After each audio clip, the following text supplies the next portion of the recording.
supremacists in the NYPD like Patrick Lynch, America's most corrupt, crooked cop.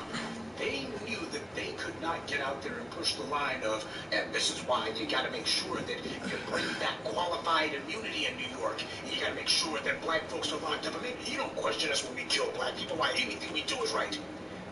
They know that they can't do that. It won't work, won't sell. The climate is all against them. Social climate is against that. So what they're doing instead is they got their meat puppet, Officer Eric Adams, to get out there and sell the soap instead. What you saw in New York a couple of weeks ago, that was nothing more than political theater. The police are selectively outraged. You had a whole lot of cops who apparently were able to tear themselves away from the Dunkin' Donuts counter, and they waddled their way to New York City, and here they are. We're going to take part in this parade because we want to show our solidarity, and we want to show that police, you should know what a dangerous job we do. There is no job in America more dangerous than being black, and it is precisely because of the police that being black is so dangerous. But have you ever seen Eric Adams or any of these other white mayors, or black mayors for that matter, have you ever seen them attending the funerals of any of the people their police have murdered? You see Eric Adams showing up for the funeral of some person who the cops have killed and say, I want to show solidarity with the family? No. It doesn't matter if half the city turns out for the murder of a black person. The mayor makes sure that he never does. Doesn't matter if it's Eric Adams or de Blasio or certainly not Bloomberg or any of the garbage reform. None of these guys show up because they make it very clear.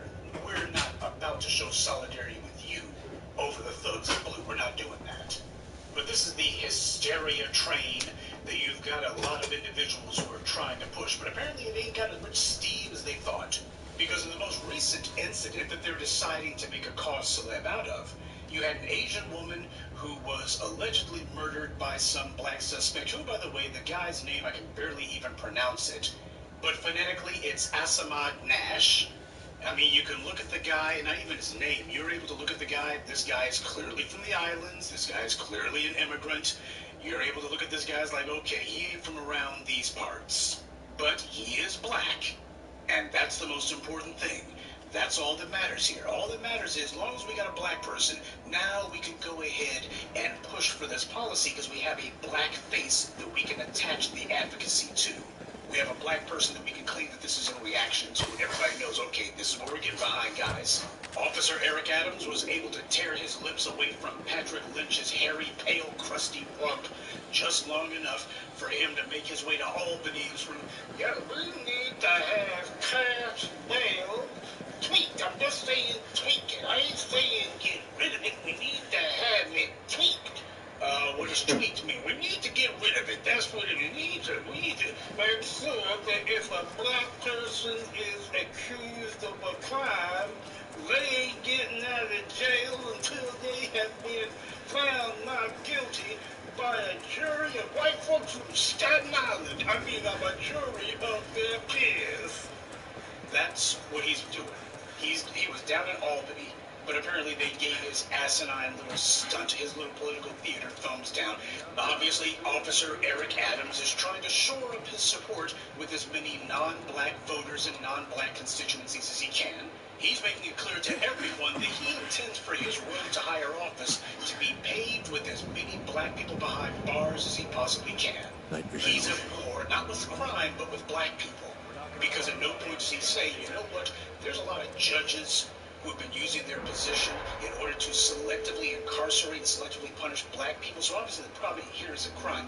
We need laws so we can punish those judges, laws that make it where we can very easily have them removed from the bench and have charges put against them. He's not calling for laws like that. He's not doing that kind of advocacy. He's not making it clear that every single 6 months to a year, every judge is going to have their entire docket reviewed, so we can see whether or not they have been carrying out cases and giving rulings in a racially biased manner. We can compare how the black defendants are treated in their court to how white defendants are treated. We can see whether or not there's bias. He's not doing that. Nobody's putting a standard in place where you're actually holding judges accountable. So before you go talking about tweaking anything, you need to make sure you deal with the problem first. But that's the thing. As far as Eric Adams and the white supremacist back of him are concerned, the deliberate selective racism by judges against black people, that's not the problem. That's the solution. And they want to make sure that it remains in place. Eric Adams reportedly got rebuffed by New York State legislature, though even the people who were reportedly opposed to reinstating the old cash bail policies, they said that there were discussions that needed to happen and they needed all the facts. That scumbag needed to be turned down flat, no ifs, ands, or buts. Now, Eric Adams is being supported by the usual suspects among New York's white supremacists. That means the rabid racist trash in Staten Island. So Officer Adams is clearly trying to appeal to garbage like Michael Bloomberg, rich bigots who will give money to whomever is willing to attack the black community. That's the audience that he's performing for. That's the audience whose attention he wants. Officer Eric Adams is marching boldly in the fetid, pathetic footsteps of Michael Bloomberg. I guess Officer Adams doesn't remember what ultimately happened to Michael Bloomberg. See, the so-called power brokers in New York, they've bought into their own hype. In their minds, New York City is the center of the universe. New York City rules the world. Only it doesn't. New York City is an important city for the world of finance, but outside of that, New York City ain't spit. No offense to my New York folks, but the point that I'm trying to make is New York City is not the center of the universe. It's the center of the media world because so many of the media companies are headquartered in New York City. And of course, you got finance that happens to have that as their central hub. So you have a self-reinforcing mechanism where the self-centered, egotistical egomaniacs who want to tell themselves they're so important, they own media companies that can tell them that they're so important, they're the center of the universe. And since this is what a lot of people see, it becomes a self-reinforcing mechanism. People see that, they say it, the guys who hear it go, that's right, you're affirming what we believe. People buy into a fiction. Sure, the white media has the resources necessary to make that fiction sexy or interesting or even appear to have some thin veneer of sophistication to it. But it's still a myth. It ain't real. New York City is not a tech hub. It's not a manufacturing hub.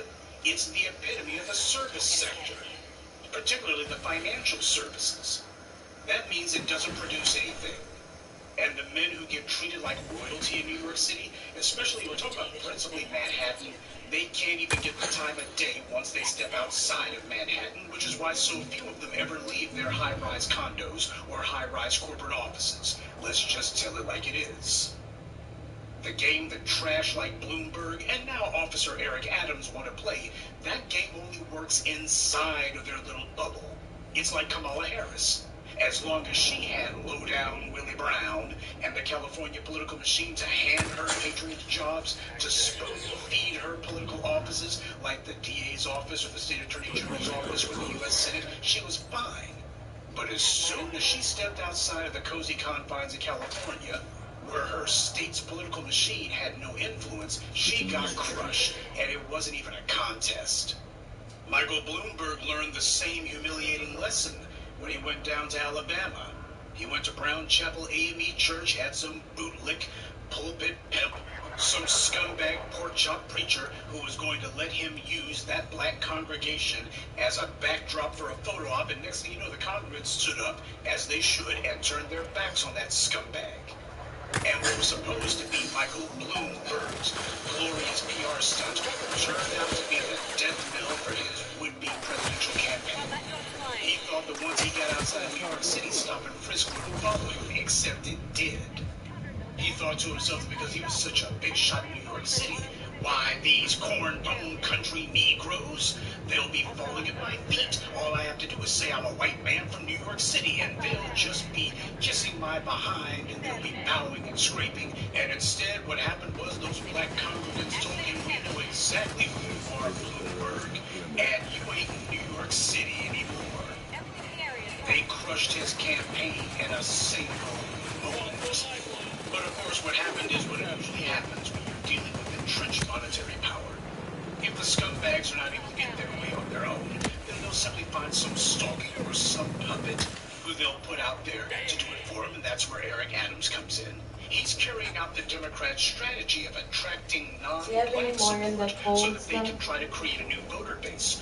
One that is not going to That's be what I was trying to show you yesterday. I bought that. Consequences that the black grassroots I went to the store, but you wanted to argue with me. So please don't think that this mush-mouthed half-wit came up with this on his own. Can make 6 of them at a time. Same way he did when he was a crooked cop at the NYPD. Same way he did when he was a sniveling state senator in Albany.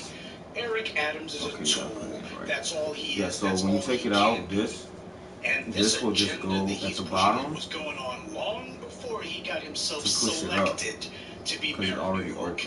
Officer Adams knows what his job is, and that's to be the black tool to give cover but you to can an make 6 of them at a time. agenda. I only smoke one. I just make 3 that his at a racist time. white paymasters can't Push say. it up. This isn't about crime. It's about Eric Adams ingratiating himself with the anti-black forces of the white left. Remember, it was a black mayor who presided over the slaughter of Move in Philadelphia. It was a black mayor who presided over that city when the LA riots went down and refused to punish the police. You have a black mayor in San Francisco right now who's not doing anything about the police in that city, targeting the few black residents who are left. And of course, Mayor London Breed hasn't done a thing to make it where black San Franciscans Why are you holding it so can lightly? meet the cost of living. Hold it up. Her job is to be the black face, presiding over and expediting the removal of black people from that city. And that's exactly what she's done. So black mayors who want to stay on the good side of their white paymasters, they understand that they better let the police kill black people with impunity, and that they better make targeting black people their top priority. There's a stick in the middle. This is a form of confusing the internal politics of a particular group. Because it's one thing when you have a particular outside group who is hostile toward you, but when they co-opt one of your own, well, now that's supposed to make it where you think if we can just prevail upon this person, we can just convince them, and you will waste a lot of time and a lot of energy and effort trying to get some tool of white supremacy to work against their true masters. And in many cases, what will happen is you'll have a lot of folks who just give up on resistance altogether. As far as they're concerned, they buy into the lie that, oh my God, we are hopelessly dysfunctional. Oh my God, we are hopelessly corrupt. No, what's happened is you have a dominant group in a society who has put their largely superior resources up against your minuscule resources, and they're able to flood the zone with a bunch of tools and flunkies and lackeys and bootlicks. That's what's happened here. Sure, we have an infestation of traitors and turncoats and scumbags, but guess what? There's more of us than there are of them. What's lacking here is will and focus. Officer Eric Adams and the white supremacists propping him up are trying to reinstate the old status quo. They've lost some ground, and they're trying to get that ground back up because a lot of these white supremacists have seen nationwide what happened in New York City, and that's the reason why you had so many of these racist police coming in from Boston and coming in from Philadelphia, coming in from Baltimore and all points in between. They were showing up because they were concerned, we got to show we're in solidarity against the niggers. That's what it actually is. We gotta make sure that the NYPD understands they better hold the line on this one. Black people have already forced them back, and that was supposed to be impossible, and yet black people did it easily when they focused. So we gotta show these niggers are up against a united white supremacist front. Right now, the bad guys are shook and scared. Their money failed to keep some of these changes from happening, and with all the massive hundreds of millions that they put behind the thugs in blue and paid political whores like Officer Eric Adams, as far as they were concerned, they thought they had a bulletproof shield of white supremacist policy. But that shield got pierced. And they've already seen more stress fractures forming, and they're trying to stop this now. They don't want any more bricks taken away from that wall. Well, as I've told you, sooner or later people are going to start focusing on these judges. There need to be laws that make it mandatory to review how these judges hand down sentences. And the same thing goes for the DAs. Judges and DAs need to undergo an annual, in fact, I would say quarterly review of how they handle the cases that they're supposed to be prosecuting or presiding over. Do you have DAs who systematically make it where black defendants get hit with the heaviest charges that they can, while the white defendants are let go altogether? Judges who do the exact same thing. If it's a white defendant, we're going to go ahead and set aside the verdict or throw it out, or we're going to give this person time served. And if you're black, well, you were accused of jaywalking. Sure, the cops lied, and there was no evidence that you even were in the city at the time, but we're giving you life in prison anyway. There need to be heavy prison sentences for judges who use their offices as a means of persecuting black people. The same thing goes for DAs. Those are the next legal steps that must be taken. And what's happening now is they're trying to stop this one before it goes on.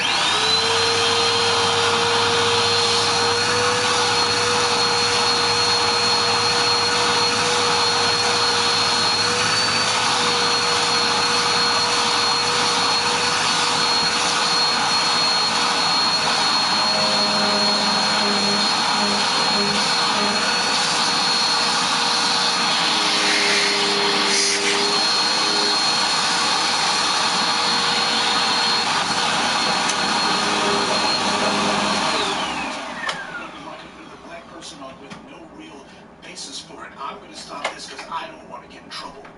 It's like that old legal saying that Robert Cooley quoted. It's more important to know the judge than it is to know the law. You start putting the fear of the people into these judges. You start making it very clear you're going to be undergoing judicial review. We're going to compare how you handle the cases with black defendants to what you do with those white defendants. And all of a sudden you're going to see a whole lot of these white supremacists suddenly decide to take early retirement.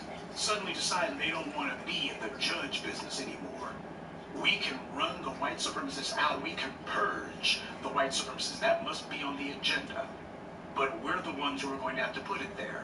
And we have to get realistic about the fact that you're going to have white supremacy using its money to prop up black sock puppets to tell us, oh, y'all going too far now.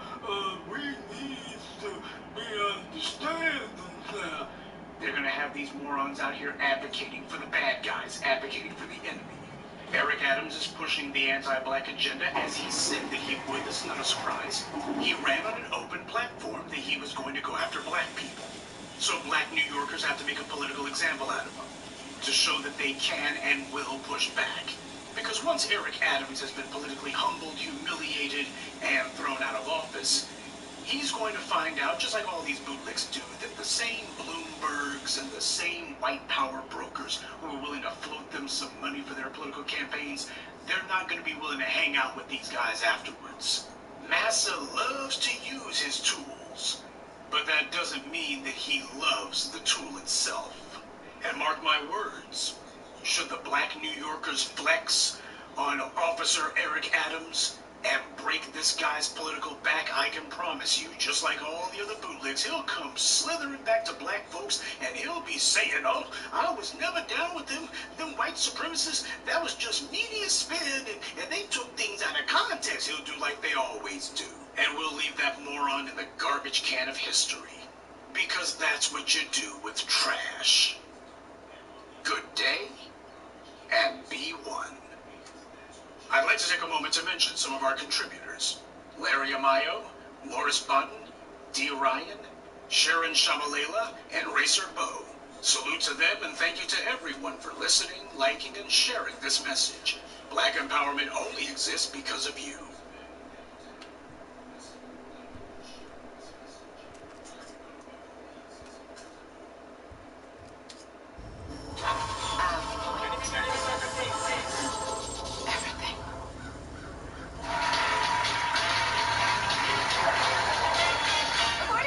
Study, nearly one-third of black Americans are hesitant to get the COVID-19 vaccine. Now, we know COVID can be deadly, and we know that the disease has disproportionately affected black communities. So, you might be wondering, why are one-third of black Americans suddenly anti-vaxxers? How did we get here? Well, we'd like to answer that question for you in a segment called, How Did We Get Here? For those of you who don't know, anti-vaxxers are people who are anti-vaccine. Measles, mumps, chickenpox, you name it. If there's a disease that scientists have worked hard to eradicate over the last century, anti-vaxxers have worked to bring it back. In 2019, the World Health Organization named them one of the top 10 global health threats, right after people who cut the seatbelts out of cars. The anti-vax movement has been mostly dominated by rich white people who read a book written by an actress named Jenny McCarthy in 2007 that claimed vaccines were unsafe, which explains the list of credits on her IMDb page. Until now, being anti-vaccine has mostly been a white thing, like cargo shorts or taking a shower without a washcloth. So, Why are so many black people disinterested in taking the COVID-19 vaccine? It's because America has a big, big problem with medical racism. Now, I know what you're thinking. America? Racist? That sounds about right. But how is medical racism different from regular old everyday racism? Well, the main difference is that instead of some random person being racist to you for free, you pay a doctor to do it. Black people aren't usually known for being anti-vaccine, but a lot of us are anti-taking the vaccine first because there is a long history of doctors experimenting on black people to figure out ways to help white people. For example, many of the practices in modern-day gynecology come from experimenting on slaves. The gynecologist is not fun in 2021, so you know the very first speculum was bad. But even after slavery ended, scientists were taught that black bodies and minds were inferior, and because of this, that their bodies belonged to science, even if it was against their will. Now, I didn't say they thought black minds and bodies were inferior. I said they were taught this. It was part of their curriculum. It came between how to turn on a Bunsen burner and how to get stains on your lap coat. In 1932, the United States Public Health Service conducted the Tuskegee study of untreated syphilis in the Negro male. Scientists from the U.S. government decided they wanted to see what happens to black men when syphilis is left untreated. This is what our government decided to focus on in 1932. Gerald, should we solve the Great Depression? We could, or hear me out, we could conduct this insane experiment. Now, what human being would just sign up to let syphilis kill them? The answer is no damn body. So they got 600 black men to participate in that study by lying to them. The men thought they were being treated, and instead the government gave them fake medicine and just let them die. Which may sound unbelievable, but take a look around America today. Letting people die is kind of our government's thing. The Tuskegee experiment remained a secret until a whistleblower leaked the information in 1972, and that's when the study was finally shut down. 1972. That is not that long ago.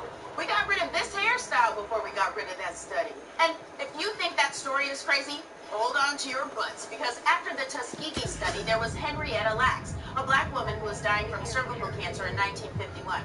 Doctors harvested her cells without her permission so they could use them to do medical research. And those cells are still used by scientists to this day. Her family didn't find out about the cell harvesting until 1975, and they received zero compensation. Then a bunch of people wrote books and an HBO movie about her, and her family didn't receive any of that money either. And you know HBO plays that movie every February.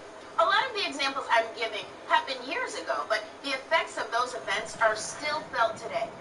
A study in 2016 revealed that 40% of white medical students believe that black people's skin is thicker than white people's, and that as a result, we feel less pain.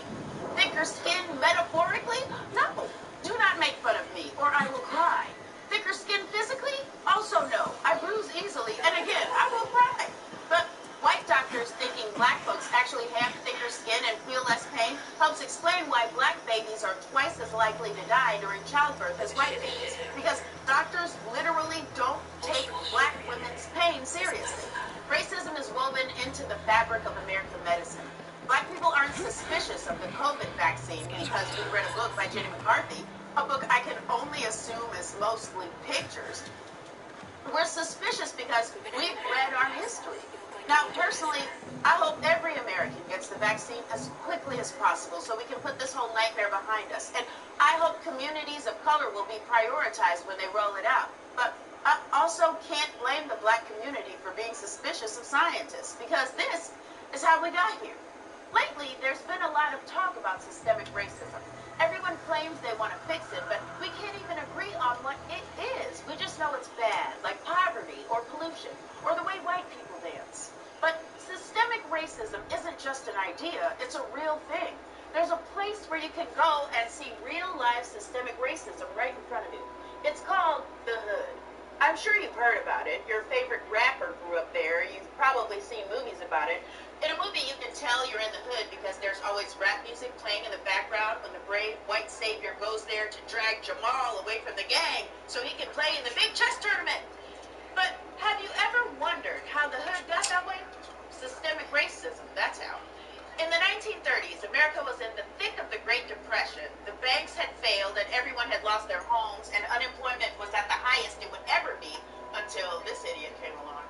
So FDR had an idea called the New Deal. The New Deal gave jobs to nearly every American, set the minimum wage, and created a retirement plan called Social Security, and it worked. For the first time in American history, you could have a regular job and make a decent living. You wouldn't necessarily be rich, but you wouldn't be poor either. They called it the middle class. To get that kind of job security today, you would need 3 jobs and an OnlyFans account. Now, if you're wondering if this New Deal made things better for black people, the answer is see, part of the New Deal was the Homeowners Loan Corporation. They were an organization that guaranteed home loans for everyone. But just like an episode of Friends, they didn't include black people. How could they separate the white applicants from the black applicants? They didn't have to. Segregation did that for them. Because of segregation laws, black people could only live in certain areas. So the United States government drew up color-coded maps for nearly every city in America and told the banks, we'll guarantee loans for everyone who lives anywhere, except in the red areas. Those just so happen to be the areas where black people lived. Like how the only thing behind glass at Walgreens just so happens to be Miss Jessie's. They created a system based on racism to make sure black people couldn't be a part of this middle class. They came up with a name for it, too. They called it redlining. We called it the hood. But that's way in the past, right? Like Downton Abbey phones and these pants. Now, well, how many of you watching right now live in or know someone who lives in a home that their parents or grandparents owned? That's called generational wealth, and home ownership is the #1 driver of wealth in America. #2, of course, is how many babies you have. You can use a home to pay for college or start a business or, not be homeless. But if you look at almost any major American city, most of the formerly redlined areas are still majority black and low income. That's because banks didn't stop doing this until, hold on, let me look it up. Let's see, when did banks stop? They never stopped. Homes in majority black neighborhoods are valued at 25% lower than homes in white areas, even when the crime rate and the neighborhood amenities are exactly the same. And because school funding is based on home values, the average non-white school district receives $2,226 less per student than a white school district, which is why the gym in a public school in a black neighborhood looks like this, and the gym at a white school looks like this. It's here. Wayfair's huge President's Day clearance is on now. Bring home amazing deals. Save up to $650 on mattresses. Score GE appliances up to 25% off. Save up to $130 on cooling faucets. And rugs up to 70% off. Plus, save big with limited time deals and fast free shipping on thousands of products. Shop our President's Day clearance now through February 21st. Only at Wayfair.com. Just what I need. Go and give us an extra egg. There it is, guys. You might have heard of Carvana, and that we sell cars online. What you probably didn't know is that we're in the business of making you happy. We believe buying a car should be something that gets you hyped up. That you should be empowered to shop when you want, where you want, wearing whatever you want. And that your new car ought to come with new product packages and 0 surprises. So we promise that we'll treat you right. We'll put you in control. And all of us will stop at nothing to drive you happy. We'll drive you happy at Carvana.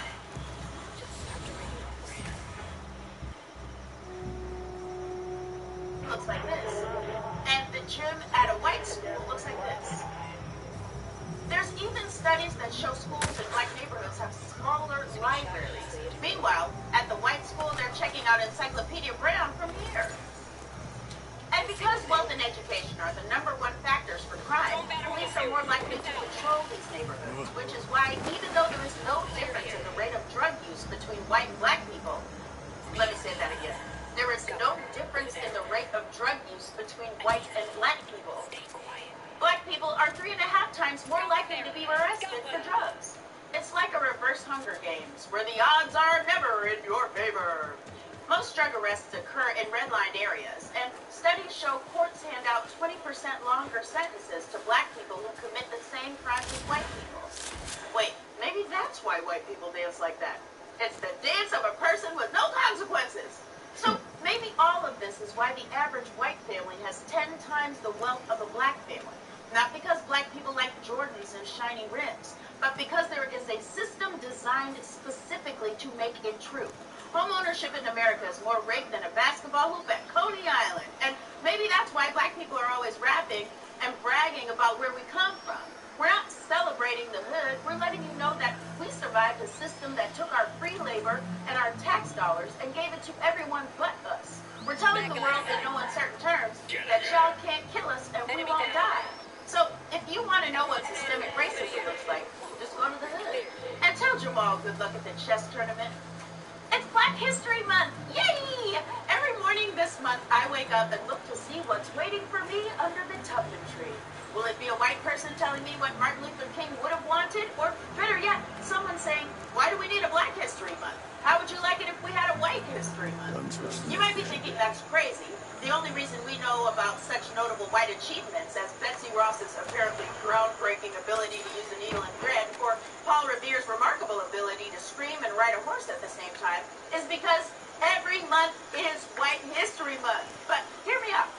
I think we do need a White History Month because the American history that's taught in schools is so whitewashed, we don't learn the real story.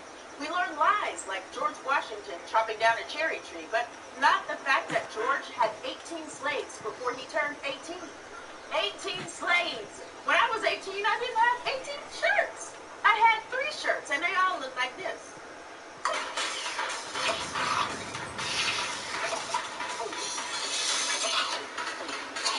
I didn't have 18 shirts.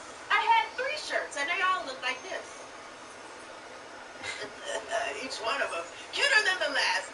We learned that Abraham Lincoln said 74 years ago, but not that he said, I am not, nor ever have been, in favor of bringing about in any way the social and political equality of the black and white races. There must be the position of superior and inferior, and I am in favor of having the superior position assigned to the white race.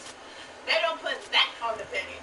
Partially because it would make the penny too long, and partly because our schools don't teach an honest version of American history. And that's why we need White History Month. History shouldn't just be a list of names and dates. It's supposed to give us context for the present. How can we learn about Harriet Tubman and Frederick Douglass and MLK's response to inequality without understanding the true history of the country that enshrined that inequality into law? For example, in regular history, they tell you the Second Amendment was created to protect against tyranny. But during White History Month, you would learn the truth, that the right to bear arms was added to the Constitution so white men could keep their slaves in check. That is a true fact. See how much we're learning? White History Month is fun! I hope you're taking notes in your White History Month Trapper Keeper. See, at the time the Constitution was written, most states required every able-bodied man who lived there to serve on a slave patrol. These states had posses of white men to keep black people in line. And in the 1700s, they didn't have the kind of advanced adhesive technology we have now. So slaves couldn't wear name tags. So the slave patroller guys just stopped every black person. Over time, those slave patrols eventually evolved into militias, and during the Revolutionary War, those militias became the American Army. And when the war ended, America had a bunch of roving bands of men who had guns, so they put those men in charge of putting down slave rebellions. And eventually, they put them in charge of enforcing all the laws, or, as they called it back then, policing. If you're still taking notes, I bet your Trapper Keeper just exploded. Now, when the southern states decided they'd rather own human beings than be part of America, these militias became the Confederate Army. And after the Civil War, the militias came back home with nothing to do. So a few of them started a fun fraternity called the Circle of Brothers. Now, you probably never heard of the Circle of Brothers fraternity because they always lost at the homecoming step shows. Plus, they used their Greek name, Kuklos, meaning circle, and of course, Klan, meaning family. You call them the Ku Klux Klan. That's who enforced racial terrorism during Reconstruction. That's who used violence to enforce Jim Crow laws. That's who carried out the lynchings during the Red Summer of 1919. Google it! That's who still stops and frisks black people at 10 times the rate of white people. That's who still shoots and kills unarmed black citizens at 3.5 times the rate of whites. Because for most of America's history, there's been no difference between the Klan, the police, and plain old racists. So why don't we all know this? Because while Southern men were busy forming the KKK, Southern women were busy forming a fun club called the United Daughters of the Confederacy.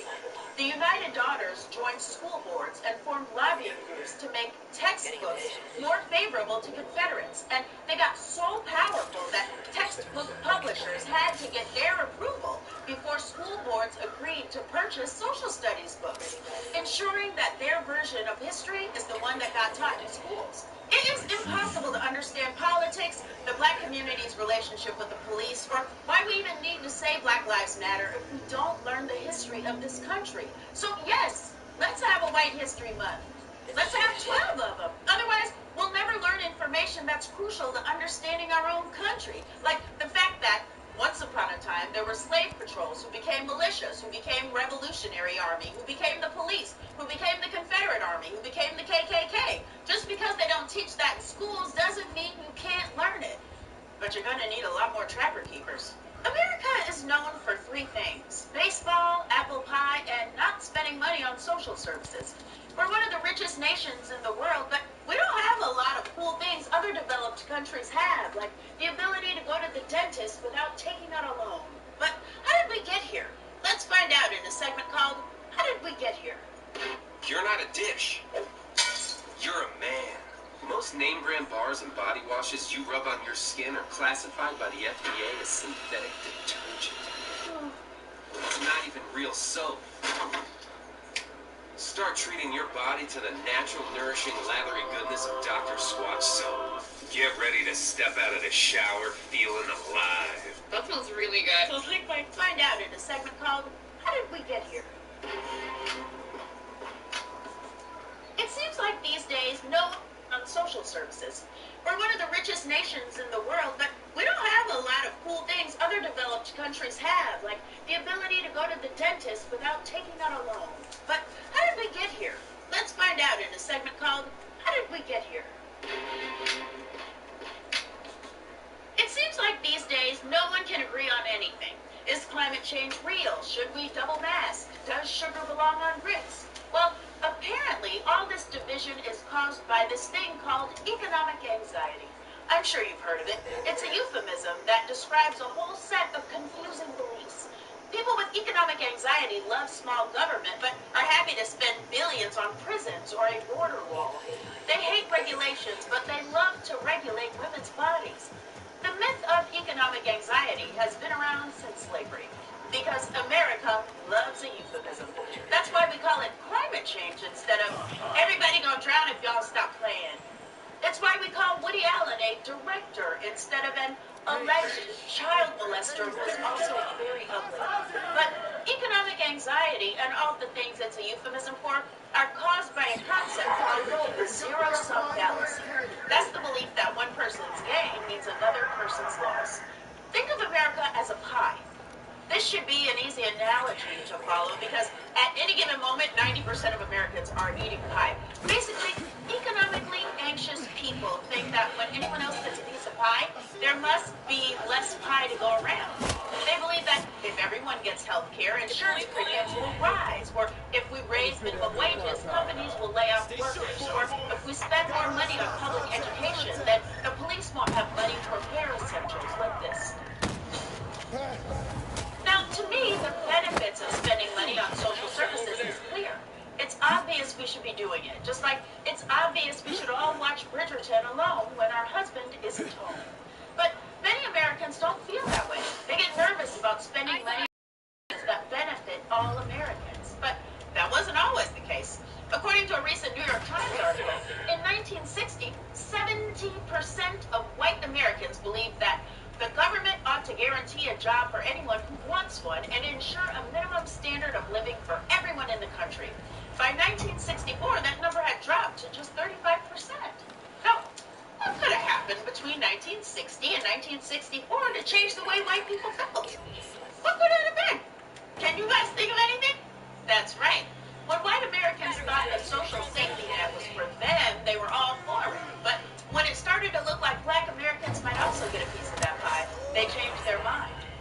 Unfortunately, very few economic systems are modeled after desserts. In fact, it's the opposite. You get more pie when you share more pie. Take minimum wage, for example. Studies show that companies that pay a living wage actually make more money. And then the people making a living wage boost the economy by spending money on things like food and clothes and whatever this is. If everyone had health care, hospitals wouldn't have to overcharge people to make up for patients who don't have health care. The surest way to lower costs is to insure more people. It's also the surest way to stop people from Googling, can I take my own appendix out at home? Do you ever wonder why there's a lot less crime in rich neighborhoods? It's because crime is caused by poverty, poor education, and lack of resources. So if we spend more money on education, mental health services, and job training, crime will go down. Now, where will we get all this extra money from? Well, since we already know that investing in these things lowers crime, how about using some of the big pile of money sitting in police funding? If only there was a name for this economic concept. Oh well, more education and job training means more people making a living wage, which means more tax revenue, which means more pie, which is great because, as we've already established, Americans love pie. Now, people with economic anxiety will call these things government handouts, but they're not worried about the government handing money out. They're worried about who the government is handing money to. They only want it to go to certain people. Well, guess what? That's all of our money. It comes from the taxes we all pay, and we all deserve a piece of that pie, no matter your race, gender, sexuality, or creed, even if your creed is Apollo. In fact, the only way we will ever get rid of economic anxiety is if we stop hoarding so much damn pie. Unless, of course, economic anxiety was just racism all along. Last Sunday, Oprah interviewed Meghan Markle and Prince Harry about their experience stepping back from the royal family. And a lot of the interview was about the pain Meghan had suffered at the hands of the British press. They are truly evil to her. That whole country talks about Meghan like she stole their man, which I guess she did. Now, I look at Meghan Markle and I see a nice lady in well-tailored clothes, but when the press writes about that same woman, all of a sudden she's difficult, not appropriate, unsuitable as a wife, and my favorite, uppity. Uppity. I wonder why they chose that word. I think I can explain in a segment called How Did We Get Here? I will dominate team training. I will get a six-pack. I will achieve my best physique in 2022. I will dunk basketball. I will have a nutrient-dense lunch every day. I will help our clients achieve their fitness goals.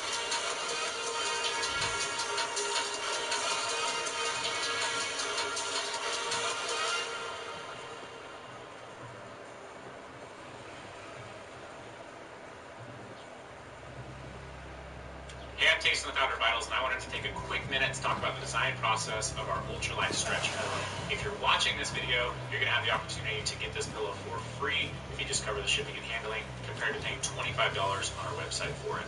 For starters, you'll see that we do include a carry sack for this, which makes it super easy to throw in your backpack, keep organized, or throw in your backpack. Listen, I'll be the first to admit that I'm not quite up on my British culture. Until recently, I thought Earl was a title bestowed on the oldest man in any auto mechanic shop.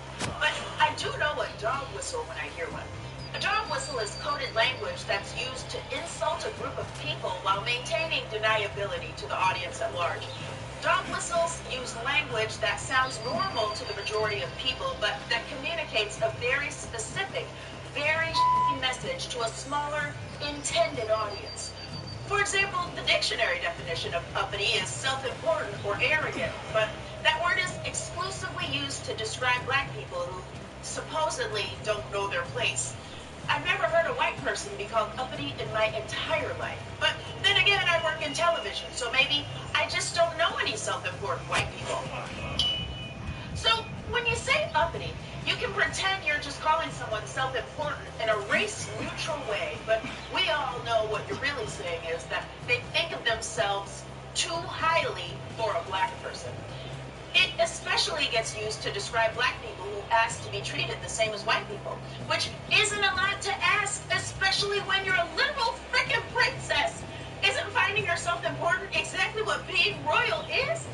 so only white princesses get to order birds to brush their hair? Let Meghan have her birds. There are a million dog whistles like this, and they all essentially mean a different version of the same thing. So when tabloids call Meghan Markle uppity or exotic or Duchess difficult, what they're really saying is she's black and we don't like that. And it makes us crazy when you're black and fancy because fancy is supposed to be our thing. But dog whistles aren't just a British thing. Americans might not be great at men's fashion or men's soccer, but we are amazing at dog whistles. Like when Trump told voters that low-income housing was going to destroy the suburbs. He was saying, black people are going to move into your white neighborhoods and you should be scared. They could season your food or teach your women to dance. Or when Trump planned a rally in Tulsa on Juneteenth. People who didn't know the significance of Tulsa were like, okay. But racists heard that dog whistle and were like, what? As far as ways to be racist go, dog whistles are a great strategy for politicians because you get to be racist and pretend you're not. And when black people get mad about the obvious racism, you get to call them politically correct for canceling you over something you definitely, wink, wink, weren't doing. You get to have your racist cake and eat it too. And you know that cake is dry as hell and the kitchen was not clean when they made it. And if you're wondering if there are dog whistles that exclusively apply to white people, well, there are, and they're my favorite kind. If you hear anyone say patriots, they're talking about white people, or the New England football team, in which case they're still talking about white people. When politicians say working class, they mean working class white people, also known as blue collar people, diner patrons, or Bruce Springsteen fans. Black voters are black voters, but white voters are soccer moms, or NASCAR dads, or evangelicals, or value voters. Apparently, only white people play soccer or have values. Just don't say white people. They hate that. Because white people are people. They get to have individuality and complex backstories that you have to empathize with in order to understand their choices. And when black people ask to be treated that way, we're uppity. There are too many of these terms for me to cover. If you want to learn them all, you'll have to download Duolingo. Or you could just read one single article about Meghan Markle, because they're all in there. And while we're back on the subject, I'd like to take a second to talk about Meghan and Harry using absolutely no dog whistles. Meghan and Harry are grown-ups who can do whatever they want. They are hot and young and rich, and they know Oprah. But most importantly, they are minding their own dang business. Meghan Markle's life literally does not affect you in any way. So if you hate Meghan, you need to take a hard look at yourself and ask why. Is it because she ruined your high school fantasy of marrying a prince who never knew you existed? Or is it that the world has taught you that black girls are worthless and seeing Meghan being loved so fiercely makes you angry? Harry would rather be her husband than your prince, and it makes you sick. Meghan Markle is smart and classy and brave, and she's a better princess than we deserve. And if you're mad at her, if you think you deserve a better princess than her, that's the definition of uppity. Earlier this week, a gunman murdered 8 people, including 6 Asian women, in a hate crime in Atlanta. Our hearts go out to the families and communities affected by this violence. No one should have to experience the pain they are going through. And this event didn't come out of nowhere. How did we get here? Let's find out in a segment called How Did We Get Here? It's here. Wayfair's huge President's Day clearance is on now. Bring home amazing deals. Save up to $650 on mattresses. Score GE appliances up to 25% off. Save up to $130 on lawn faucets. And rugs up to 70% off. Plus, save big with limited time deals. And fast free shipping on thousands of products. Shop our President's Day clearance now through February 21st. Only at Wayfair.com. Wayfair, you got just what I need.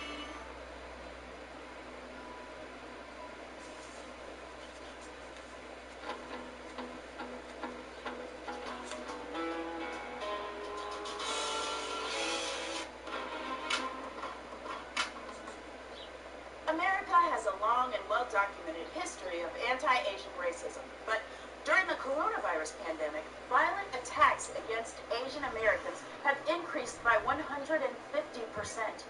Asian Americans have reported street harassment, attacks on their elders, and vandalism of their businesses. One asshole in Texas graffitied a ramen shop. Do you know how stupid and racist you have to be to get mad at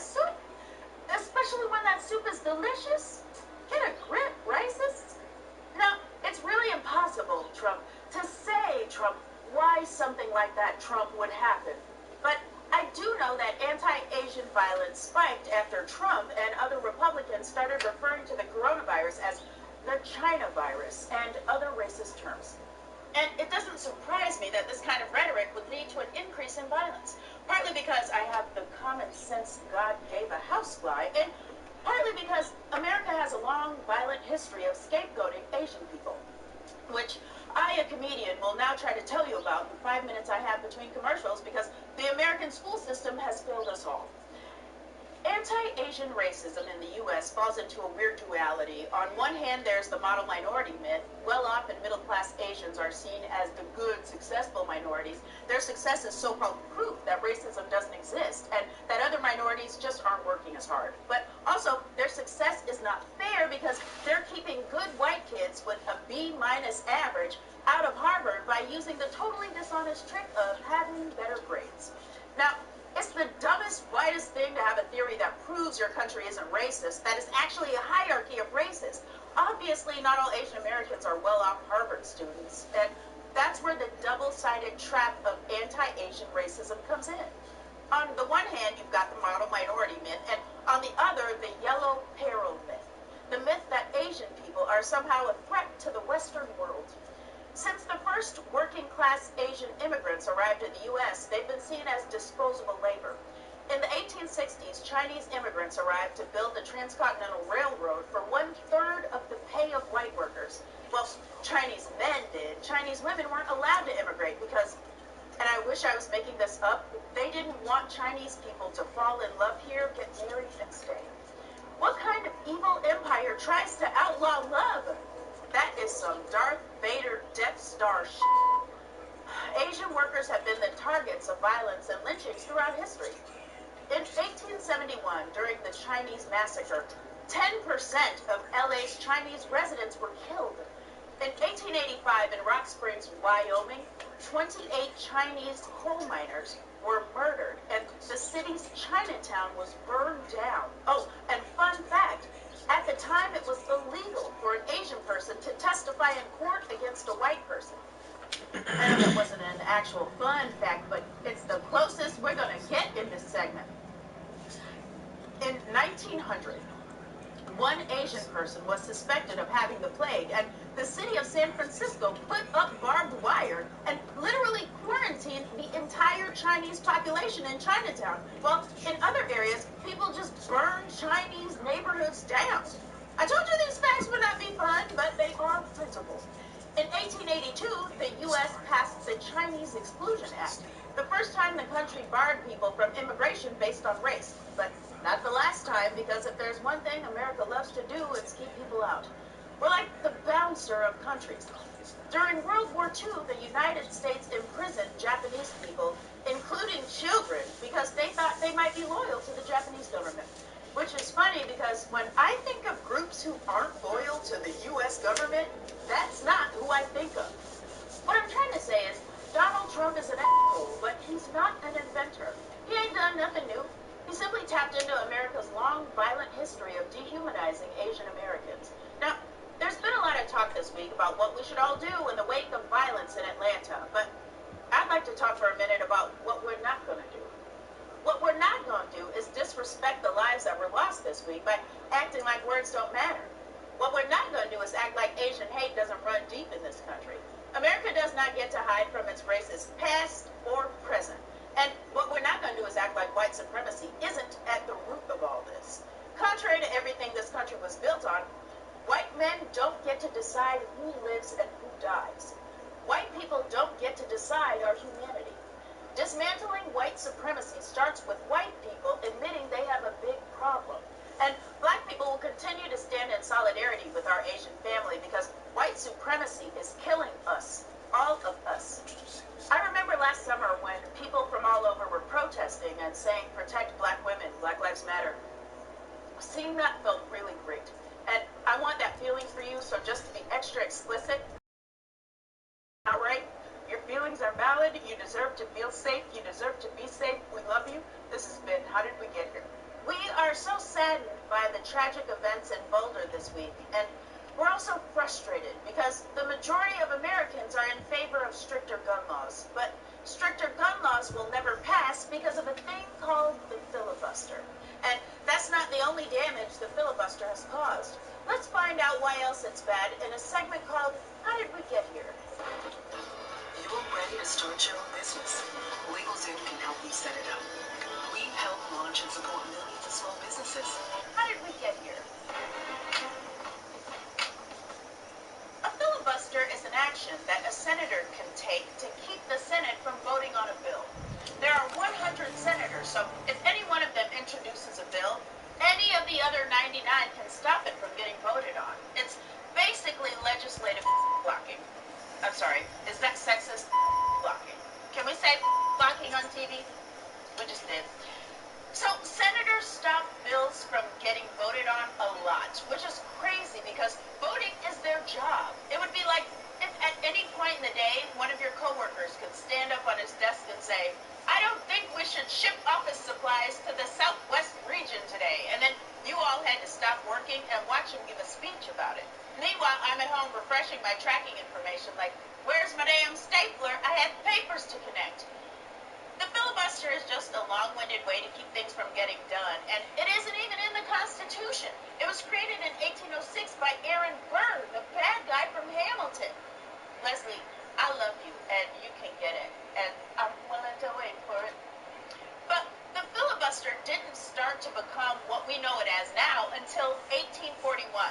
When Senator John Calhoun realized it could be used to protect minority rights, which he defined as my right to own minorities. Calhoun wanted to ensure that the slave-owning minority of senators would be able to override the majority of senators who didn't own slaves, so they could protect slavery. So, on the surface, the filibuster seems fine, but if you look closer, it's very racist, just like Mel Gibson. Originally, in order to filibuster, you had to stand up and talk the whole time. So while you could delay a bill, all filibusters eventually ended when the dude got sleepy or had to pee or had to go polish his top hat. I don't know what people did back then. The point is, at some point, the filibuster used to end, but that changed during the Jim Crow era. Now, anytime a story skips from slavery times to Jim Crow times, you know it's not going anywhere good. In 1917, Rule 22 was introduced. Rule 22 requires a supermajority of senators to stop a filibuster. Sounds good, right? It even has the word super in it. But in practice, until 1964, the supermajority was only used to stop civil rights legislation. That means that every other bill could pass with 51 votes, but civil rights bills effectively needed 67 to get past the inevitable filibuster. Isn't that crazy? It's like, oh, no, it's a totally neutral thing. It just somehow only ever gets used to hurt black people. You know, like police. The record for the longest one-man filibuster is held by Strom Thurmond, who also holds the record for most racist-sounding name. They may as well have named him Segregation Confederate. In 1957, Thurmond filibustered the Civil Rights Act for 24 hours. Do you know how much you have to hate someone to stand on your feet and talk for a whole day? I have several terrible ex-boyfriends, and the longest I can go on any one of them is 15 minutes. After that, I'm too tired to keep carrying. Even civil rights bills that should pass easily get caught up by filibusters. There are 200 anti-lynching bills that haven't been passed by the Senate. 200! We can get millions of Americans to make their own sourdough bread, but we can't get 60 to vote against lynching. Ugh, even crazier, these days, senators don't even have to show up to work to filibuster. Any senator can send an email, and if 60 other senators don't feel like challenging it, that's enough to filibuster a bill. And the senator doesn't even have to tell the American people why. And I think they should. If you're getting paid by my tax dollars to not make lynching illegal, I want you to have to stand up there and say why. And I want you to be wearing really pointy, uncomfortable shoes when you do it. Also, I'm sure every speech would start out with some pretty language about states' rights or something, but there is no way a racist can talk that long without saying something racist, and I want to see it. I think it would be funny. So, now you're thinking, okay, just because the filibuster started out racist and then was only used to be racist for a long time, that doesn't mean it's racist now, right? Oh, you poor child. It's true that these days the filibuster is used for a wider variety of issues, but any guesses on when Republicans set the record for doing the most filibusters? Can you guess who was in office? I'll give you one more guess. That's right. So the filibuster is like when you see a white person buying brown makeup on Halloween. Technically, they could be using it for anything, but they're probably gonna do a racism. So that's how we got to where we are now. Thanks in large part to the filibuster, we are still struggling with black people's voting rights. Don't believe me?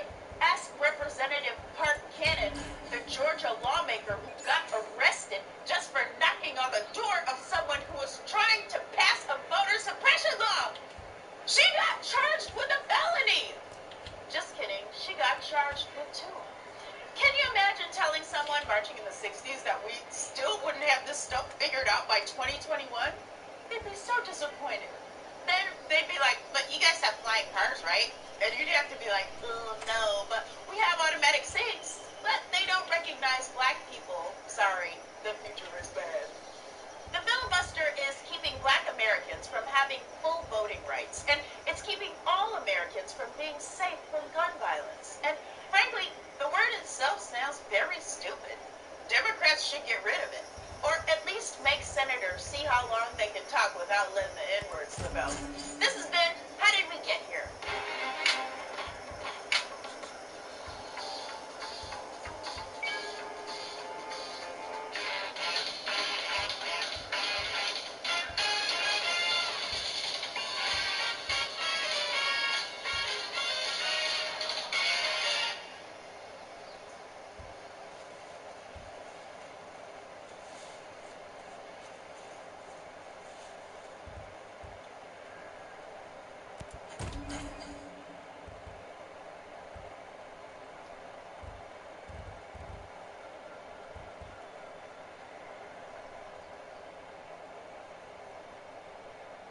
So I would like to thank all of you for coming in this afternoon to hear this talk on austerity and neoliberalism in Greece. It's a topic that it's particularly interesting for me because I'm from Greece.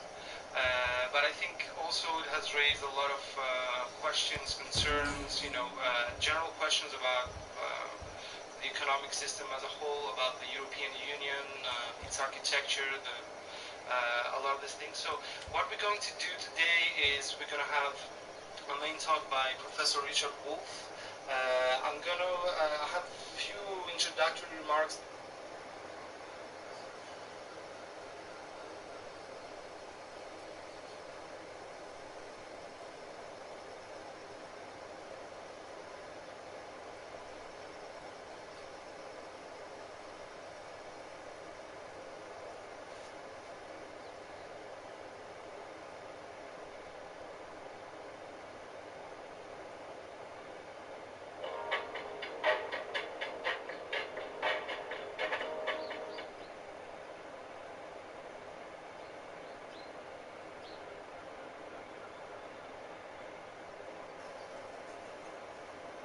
Family and fellow soldiers, I'm the professor, and this is the moment.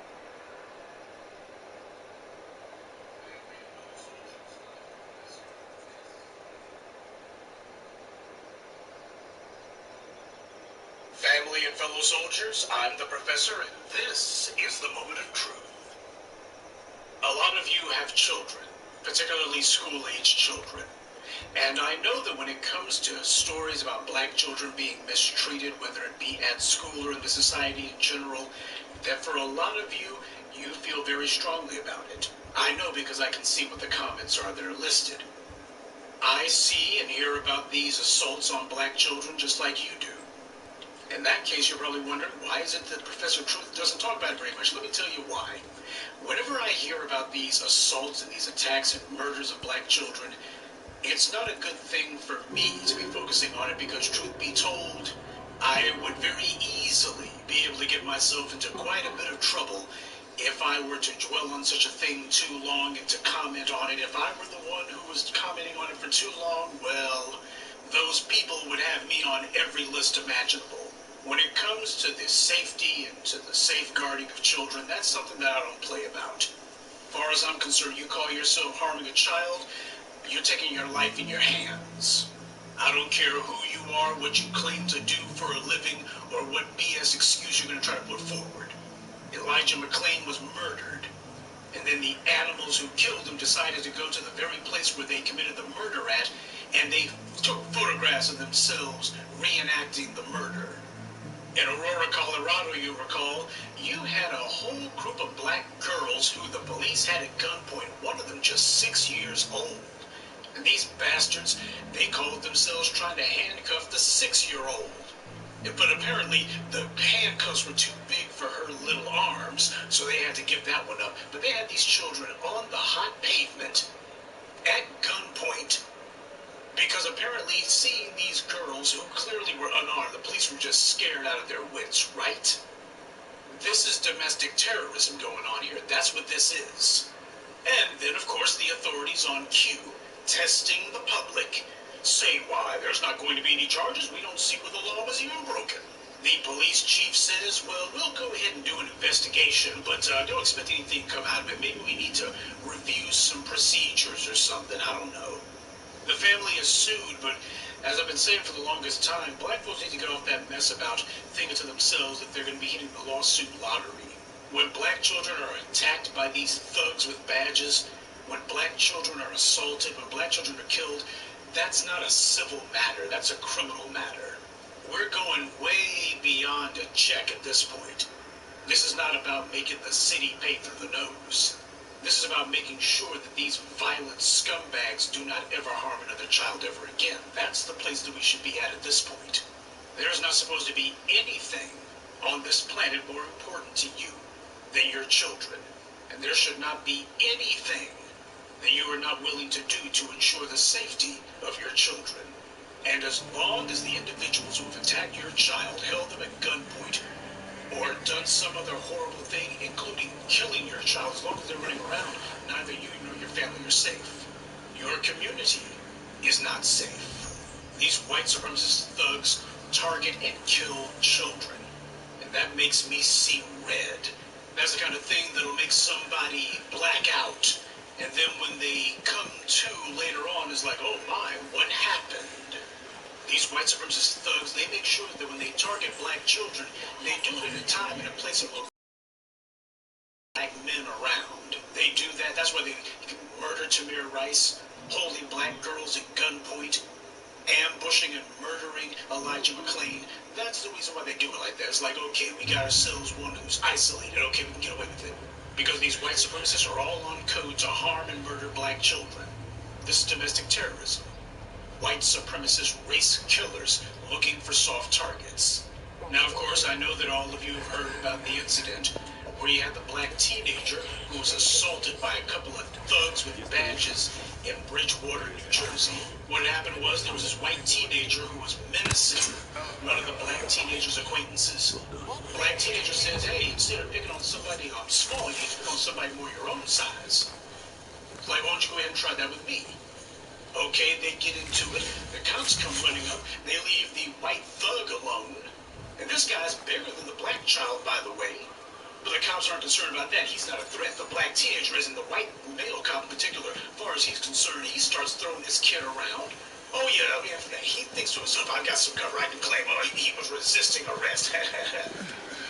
They told the white thug to sit down on the couch while both of them jump on the black teenager. They handcuff the black teenager. They don't have any concern for the white thug at all. In fact, even the white thug was surprised. You watch the video, and he sits here. When the cops pass by him, he's got his hands up as if, okay, I guess you're going to put me in handcuffs too. They walk right by. Oh, no, you're white. We ain't do it. We came here for this nigger. So egregious, so blatant. Even the governor looked and said, we can all see what this is. The police department, of course, is running interference for the two thugs in particular. Telling everyone, well, we're going to do an investigation and look into it, which is them giving the middle finger to the black community. And what they're saying is, yeah, we know a crime occurred here. Yeah, we know that this was racial. And yeah, we know that these two ought to be looking at charges themselves, but no one's going to make us do it. And the community's already shown that as far as they're concerned, they're going to sit on their hands, and, well, the police are going to go back to business as usual, which is harming and murdering black children. That's the message that was sent. I get mad as hell just dwelling on it. That's the reason why you don't see me talking about it.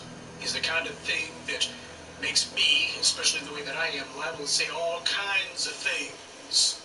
But if the police want to find out why it is that you can have a police officer's parade in New York City a few weeks back, and you got people who are actually mocking the police and saying, well, hell, if you guys got all, Susan Sarandon posts on Twitter, if they got this many cops who have free time for a parade, then why are they even on the payroll? The police want to know why that is. They can blame themselves. They have no one to blame but themselves. This is the thugs with badges, making it very clear that they're testing the electric fence. We'll continue with the moment of truth in just a moment, but first, a word from the official sponsor of Black Empowerment, Power Tools. There's no telling when something's going to come up, so make sure you carry your power tools at all times.